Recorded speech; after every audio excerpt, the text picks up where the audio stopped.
la soirée. C'est vraiment la meilleure de tous les parcs d'attractions sur les gros parcs du jamais vu. Ouais, tout en fait, tout nickel. Les acteurs, les décors, l'ambiance. C'est bien.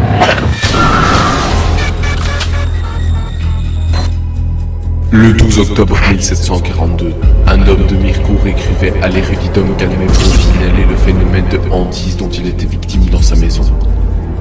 Souvent, vers 11 h du soir, et surtout à la veille des grandes fêtes d'Halloween, il entendait un grand tapage qui semblait provenir tantôt de la cave et tantôt du grenier. D'autres phénomènes curieux eurent encore lieu sans que notre homme ne puisse rien y faire ni même comprendre ce qu'il se passait. Un soir, une veille de Toussaint, il vit soudain 3 chandelles s'allumer dans la pièce où il se trouvait. Il prit peur car c'était un signe, disait-on, que quelqu'un allait mourir.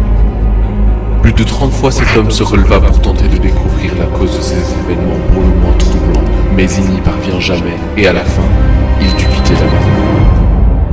Les annales de la ville de Mirecourt font état de phénomènes étranges et mystérieux qui se sont produits au XIVe siècle dans une maison située au bord du Madon. Bruit de pas, grand tapage, chandelles qui volent, et bien d'autres. Tant et si bien que le propriétaire dut se résoudre à quitter la maison.